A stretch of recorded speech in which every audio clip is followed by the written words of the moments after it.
Today at the farm, we're earthbag building.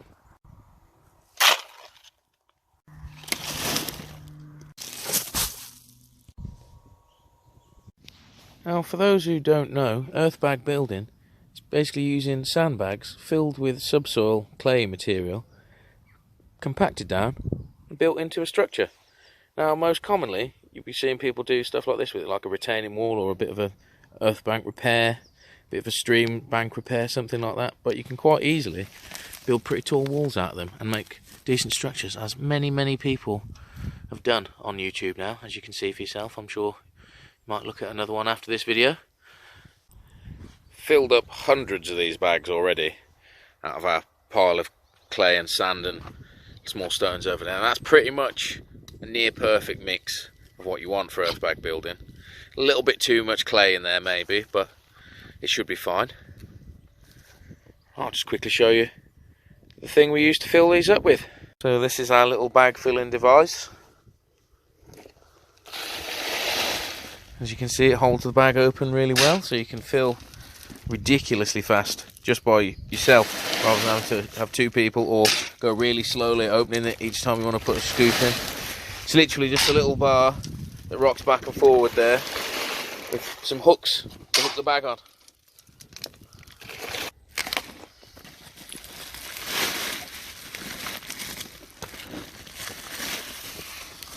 So there we go. Easy, full bag.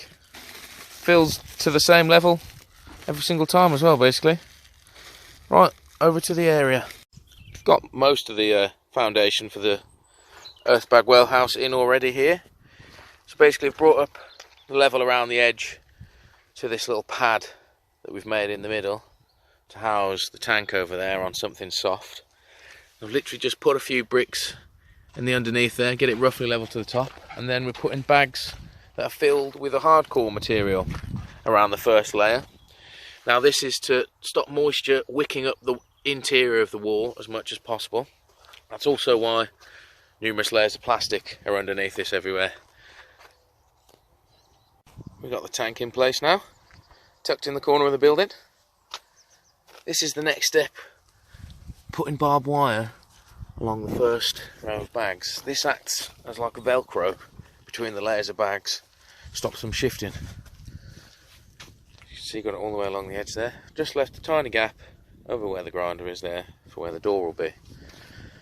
Now, as you can see, because we've got the well and this giant tank inside this building, this is an 8 by 10 building. There isn't going to be much room in here, but there's enough room for the filters and the pump to power the water system for the farm. So, be more than enough room. Next then, another layer of bags and more compression, and so on and so forth until we get to the height of the tank just above it, so we can put a roof on. A couple of layers up now. Got the door frame in as well. As you can see, this is made out of 9x2s. Got a long piece along the bottom that we've, as you can see, they're tucked underneath the bag wall. Now, in between each layer, continuing the velcro with the barbed wire. So, put some on here and fire it all in now.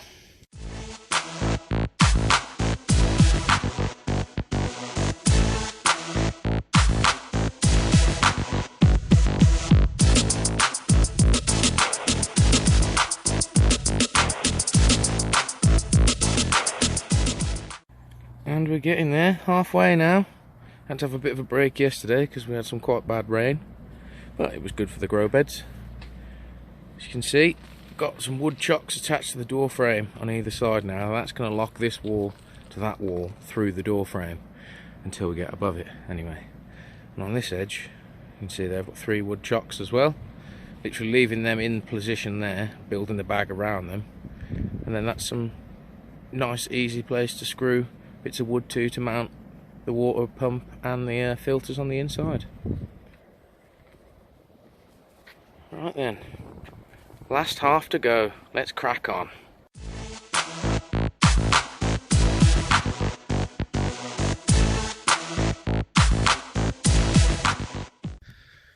So we've done nothing to this over the last week or so because we've had a mad storm, but we've got a break in it for a day or so now according to the weather until it hits us again. And basically we've wrapped it in the wire ready to either render or cob the outside, we'll see yet, not entirely sure. And then on the inside we've had to start pointing these with a sand, cement and lime mix because the storm pushed it a little bit. It was getting a bit wet on this side, wasn't it? So consequently some of the bags have slipped a tiny bit. And yeah, the wall's leaning ever so slightly outwards now. So I'm going to point both sides of this and start backfilling the outside ahead of time. But that'll keep this wall nice and stable whilst we complete the top bit.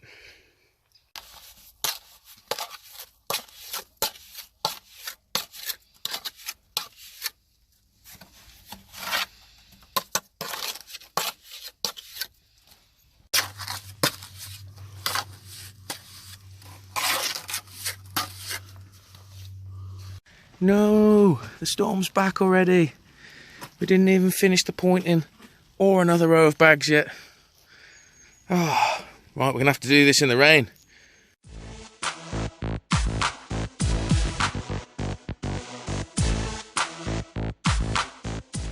Fighting the storm, and we've got there. We're up to roof height now. As you can see, running 4-inch beams on either side and then across the front here. And across the back to create a sort of nice solid base for the roof. And then I'm going to be running 4x2s across the roof like that, and then putting some nice thick boards on top because we're going to be burying this, so the roof needs to be strong. Right, let's carry on with the roof.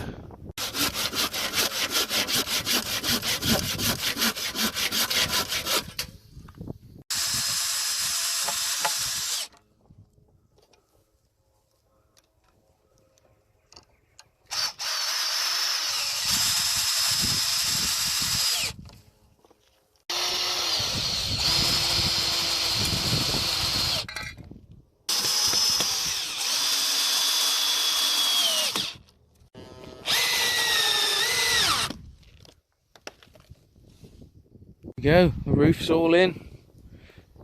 Just these boards to go on top now. Now we're putting a double layer of these on, so it'll be about 1.5 inches thicker board on top. But firstly, got to get a few screws like that one and a few tacks like this out of the way of these boards before we can get them all in position. Right, let's crack on.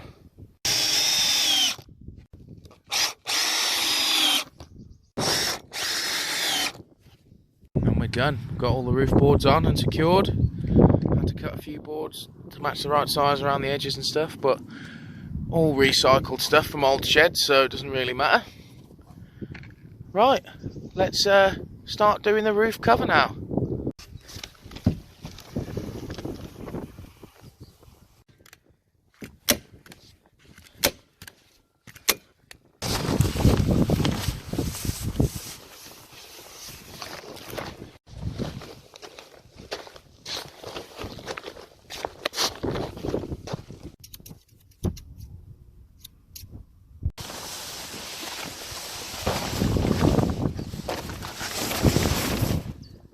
Two layers are on. Got all these stones and bricks around the edge of this top layer to keep it in place because it's just weight going to be holding the top down, so we didn't have any extra little holes in there. And we're ready to start covering this all up now. Start filling down the back and around the edges and turning this into a green roof.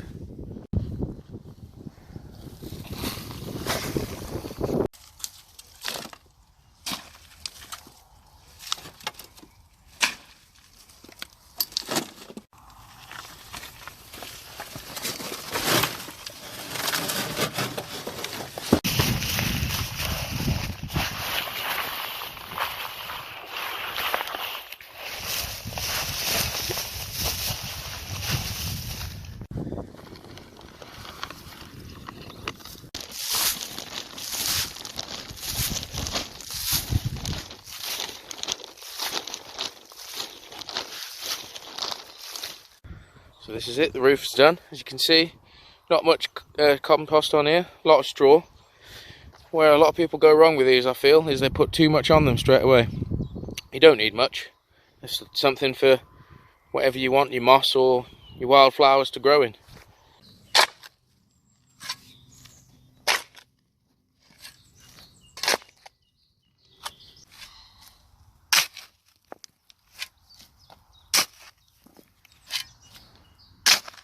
We're on the final step. I'm going to be stacking this edge up here with logs. Doing this front in cob and riverstone, which we've been collecting. And then finally, whack a load of compost and soil over everything and plant some stuff up.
Quick little bit of paint this morning and we're all done.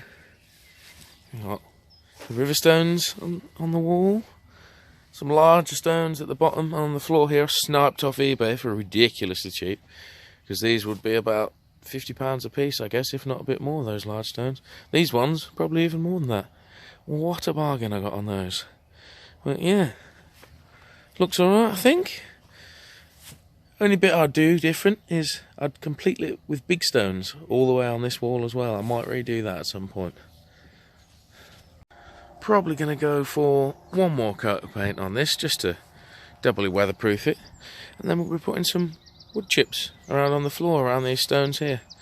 Like a nice little pathway in.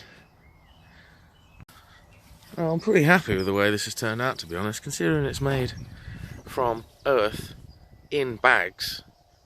It's pretty decent. Now, there's obviously quite a bit of labour involved in this, because you've got to fill, what is there, about 600 sandbags, and then you've got to bury it if you don't have a machine. I suppose most people who will attempt to do this will do all this bit with a machine rather than by hand, because this was the hardest part. Moving all this around the edge was a joke. The bag filling with our little device was not too shabby at all. I mean, I would kind of recommend building one of these if you have plenty of time spare and you're not really too bothered about how long it takes. Firstly though, I would definitely be filling all the bags in one go to start with before you even attempt this. This is something we learned pretty quick, is you go way faster filling up all the bags in one pile than bringing them over to your build. Now you're also going to be wanting to point the interior, maybe the exterior of the wall as well, as you're building up, because we had a big storm, and as you can see a little bit of a bow in the wall in the middle there. It slipped a little bit because we had no pointing between the bags, and the bags got soaking wet, and obviously because it's earth inside them, it got a bit soft. So we discovered from then on that if we build up, say, 3 layers, point one, build up another and then basically start pointing up every time we go up a layer, so we've got a gap of 2 layers. That gives plenty of compression gap there, so you're not knocking the wall to pieces when you're knocking it with your whacker bar, but it also leaves time for this to get nice and strong. And obviously by the time that this is dry, you've filled up another row or 2 of bags to then put on. So yeah, fill a row of bags, put them on, point it. Fill a row of bags, put them on, point it. Done. Now as you can see here, because this is our test build, we've left a bit of a test area here to see what would happen. Now this is just an area of uncompressed bags that we've left unpointed to see what would go on, because the soil on the outside comes to about here on this wall, and then we've put bales around the edge, so the pressure is going to start about here basically. So we thought, yeah, we'll leave it unpointed, see what happens. And so far it hasn't moved at all, and these are uncompressed on the side, and as you can see, pushing really hard there, that's like concrete. This is how the inside's looking. We've got our little power system for the pumps for the well, and the little main system we've got going now. As you can see, we've got it pointed mostly, apart from this wall, a bit along the back there. Like I say, we've only done what we needed to do. This didn't need pointing. This is all solid, all dried out nice and solid, and we've got plastic on the outside, so it's going to stay dry. Yeah, the big tank, as you can hear, filling it up. We're about 3/4 full now. So, all in all, a few months in the making, but a recommended build. Ridiculously cheap to make. Limited skills required. You literally need to be able to fill a bag and be able to hit it with something heavy and put them in relatively straight lines. And also throw together a few screws to make doors and window frames. Other than that, easy peasy. Obviously you can use these for anything. We're using it for our well, but this would make a perfect little cabin, little man cave I suppose, something like that. Just any kind of utility building, or you could quite easily make this into a nice little cabin, because this has been roasting hot, really cool in there, been super cold outside, decent temperature in there, which is obviously the idea of using 1.5 foot thick walls when you make this earthbag technique. You don't need insulation. So that's it for now. I hope you've enjoyed this video. If you did, please give it a like and subscribe if you haven't already. That's it then. Till next time. Bye bye.